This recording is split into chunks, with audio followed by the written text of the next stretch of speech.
السلام علیکم ورحمۃ اللہ۔ ایک سوال جو بار بار دہرایا جاتا ہے اسلام آباد، کراچی، لاہور کے بڑے سیمینارز میں، کنونشنز میں، اور اکثر یہ ہیومن رائٹس والی آنٹیاں آ جاتی ہیں، ایون ہم تقریر کر رہے ہوتے ہیں تو ہم سے بھی یہی سوال کیا جاتا ہے کہ قادیانیوں کو ان کے حقوق کیوں نہیں دیے جاتے۔ میں سمجھتا ہوں کہ پاکستان میں میجورٹی سے زیادہ مائنورٹیز کے حقوق ہیں۔ اس کی بیسک ایک ایگزامپل آپ کو میں دے دیتا ہوں۔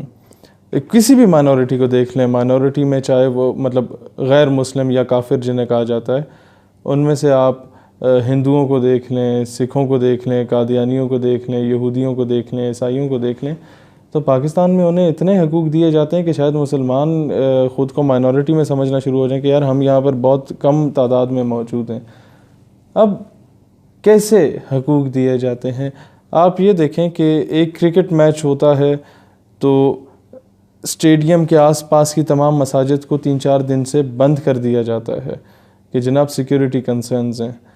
کرکٹ میچ میں کون آ رہا ہے؟ جی وہ کرکٹ ٹیم آ رہی ہے۔ ایون ڈومیسٹک میچز میں بھی اسٹیڈیمز کو بند کر دیا جاتا ہے، وہ پریمیئر لیگز میں بھی بند کر دیا جاتا ہے۔ اب سوال یہ ہے کہ یہاں تو وہ بند کر دیے جاتے ہیں مساجد، لیکن جی ایچ کیو میں ہر مہینے 2 مہینے کے بعد کور کمانڈرز کانفرنس ہوتی ہے۔ پورے پاکستان کے کور کمانڈرز آتے ہیں، تمام کورس کے چیف آف آرمی سٹاف وہاں پر ہوتے ہیں، ڈی جی آئی وہاں ہوتے ہیں، انٹر سروس انٹیلیجنس کی ڈی جی وہاں ہوتے ہیں، D G I S P R وہاں ہوتا ہے۔ بڑی دنیا اکٹھی ہوتی ہے، پوری کریم جو آپ کی ملٹری کی ہے وہ ادھر اکٹھی ہوتی ہے، لیکن اسی جی ایچ کیو کے سامنے صرف ایک روڈ کراس کریں گے تو سامنے راول پنڈی اسلام آباد کا، بلکہ پنجاب کا میں سمجھتا ہوں سب سے بڑا چرچ موجود ہے، کرسچنز کا عبادت گاہ موجود ہے۔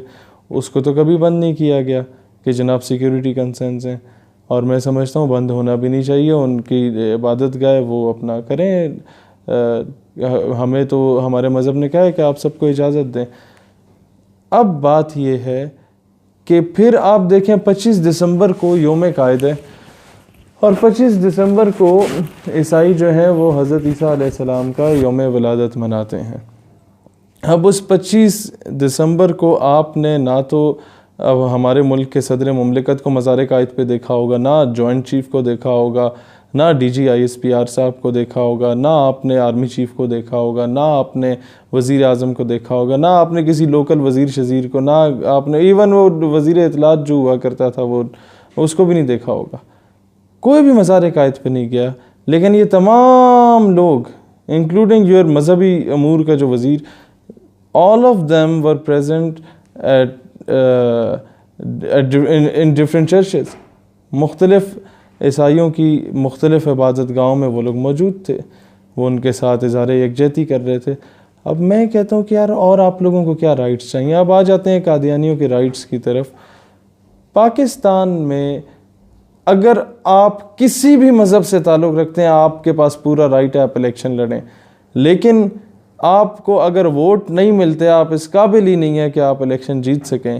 لیکن آپ اگر غیر مسلم ہیں تو پھر آپ نہ جیتتے ہوئے بھی آپ کو ایک کوٹا مختص کر دیا جاتا ہے کہ کوئی بھی بندہ کسی گلی کے نکڑ میں بیٹھا ہوا اسے اٹھا کے ایم این اے بنایا جا سکتا ہے، اسے مائنورٹیز کا منسٹر بھی بنایا جا سکتا ہے، ایک ان الیکٹڈ آدمی کو۔ جس طرح یہ ریزرو سیٹس وومن کی ہوتی ہیں، جس خیراتی سیٹ پہ شیریں مزاری اور آسمہ حدید ٹائپ کی خواتین بھی آ جاتی ہیں جو آ کے کہتی ہیں کہ اسرائیل کو تسلیم کر لینا چاہیے۔ پھر شیریں مزاری صاحبہ اکثر انڈائریکٹلی اس طرح کے چھٹکلے چھوڑ جاتی ہیں کہ 295C میں ترمیم کر لینی چاہیے۔ تو یہ ایسے لوگ خیراتی سیٹ پہ آتے ہیں، تو یہی ہم نے خیراتی سیٹس رکھی ہیں مائنورٹیز کے لیے بھی۔ اب ان مائنورٹیز میں قادیانی بھی آتے ہیں، تو اور کیا حقوق چاہیے؟ اب سوال ہم سے کیا جاتا ہے کہ جی آپ ان کو حقوق نہیں دے رہے۔ میں ان سے سمپل جواب دیتا ہوں، میں نے کہا یار بات یہ ہے کہ me being a Pakistani, me being a Muslim, میں بحیثیت پاکستانی یا بحیثیت مسلمان، it is my basic responsibility to protect the rights of minorities, but protecting their right doesn't mean to call them as مسلم۔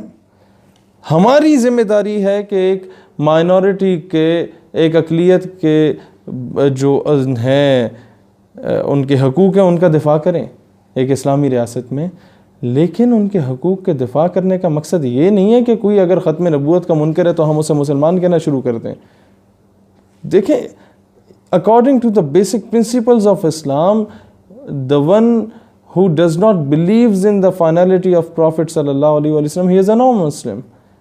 جو رسول اللہ کی کو خاتم النبیین نہیں تسلیم کرتا، جو رسول اللہ کی ختم نبوت پر یقین نہیں رکھتا، وہ مسلمان نہیں ہے، وہ کافر ہے. تو چلیں اسلامک پرنسپلس کو ایک طرف رکھیں. According to the constitution of Pakistan, Qadianis were declared as a non-Muslim minority and I respect the constitution. یہ بڑا سمپل سا جواب میں اس وقت بھی دیتا تھا، یونیورسٹیز اور کالجز میں بھی، سیمینارز میں بھی، کنونشنز میں بھی، آج بھی دے رہا ہوں کہ پاکستان کے آئین دستور کے مطابق قادیانی نان مسلم مائنورٹی ہیں، اور ہم آئین کی جو ہے وہ قدر بھی کرتے ہیں، حمایت بھی کرتے ہیں. لہٰذا اب ضرورت اس امر کی ہے کہ جس طریقے سے سازشیں کی جا رہی ہیں اسلام کے خلاف، یہ مائنورٹی کارڈ کھیل کے، ہمیں اس کو اوور کم کرنا ہے. اب ایک بیسک چیز ہے جو کہ قوم کو سمجھنے کی ضرورت ہے کہ ایک شخص جو کہ ہے کافر اور بار بار یہ ضد لگائی ہوئی ہے اس نے کہ نہیں جی مجھے مسلمان قرار دیا جائے تاکہ میں مسلمانوں میں گھس کے اسلام کے خلاف سازشیں کروں، اور آپ اسے قانونی طور پہ کہہ دیتے بھئی تم تو ہو ہی کافر، دستوری طور پہ کہہ دیتے ہیں، کانسٹیٹیوشن آپ کو کہہ دیتے کہ تم تو ہو ہی کافر. تو ایسا بندہ اگر کسی سرکاری پوسٹ پہ آتا ہے، ایسا بندہ اگر کسی فورسز میں آتا ہے، کسی اچھی پوسٹ پہ، اگر ایسا بندہ حکومت میں آتا ہے، گورنمنٹ میں آتا ہے، ایسا بندہ اگر بیوروکریسی میں آتا ہے، ایسا بندہ اگر جوڈیشری میں آتا ہے، تو what do you think کہ ایسا بندہ جو یہ چاہتا ہے کہ میں مسلمان کہلایا جاؤں اور اسے مسلمان نہیں کہلایا جاتا کیونکہ وہ ختم نبوت پہ یقین نہیں رکھتا، ایسا بندہ کیا ایک ایسی ریاست کا وفادار ہو سکتا ہے جس ریاست میں اسے کافر قرار دیا گیا ہو؟ بالکل نہیں ہو سکتا. تو پھر کیوں آپ ان کو اپنا مشیر اور وزیر رکھنا چاہتے ہیں؟ باقی دنیا مر گئی ہے. اگر کوئی 5-7 ہزار بندوں کو آپ باقی کوئی مطلب یہ جو مائنورٹی ہے چھوٹی موٹی سی، اس کو اور پوسٹیں دے دیں، اور یہ بھوکے نہیں مرتے. ان کے پیچھے امریکہ بیٹھا ہے، اسرائیل بیٹھا ہے، ان کے پیچھے برطانیہ بیٹھا ہے، ان کے پیچھے کینیڈا بیٹھا ہے، ان کے پیچھے آسٹریلیا بیٹھا ہے. جتنے لوگ گستاخوں کو پناہ دینا چاہتے ہیں. اب آپ اندازہ کریں کہ آسیہ ملونہ میرے خیال ہے 100-200 روپے دیہڑی وہ بھٹے پہ کام کرنے کا لیتی تھی. اب کیونکہ اس نے گستاخی کی مرتکب ہوئی تو اب اسے کینیڈا کا ویزا اور پاسپورٹ بھی مل رہا ہے. اب اس کو برطانیہ والے بھی بلانا چاہ رہے ہیں. اب اس کو تمام میرے خیال یورپین یونین کی 40-42 ملکوں کی جو وزرائے اعظم ہیں انہوں نے بڑی اظہاری یکجہتی کی اس کے لیے. لہٰذا اسی طریقے سے یہی وہ لابی ہے جو کہ قادیانیوں کو بھی سپورٹ کر رہی ہے. تو آپ بے فکر رہیں، یہ بھوکے نہیں مریں گے. اگر انہیں آپ نے وزیر نہ بنا دیا یا وزیر اعظم کا مشیر نہ بنا دیا تو انہوں نے کبھی بھوکا نہیں مرنا. لہٰذا آپ یہ دیکھیں کہ پاکستان جن بیسک پرنسپلز پہ بنا تھا اس پہ کمپرومائز نہ ہو.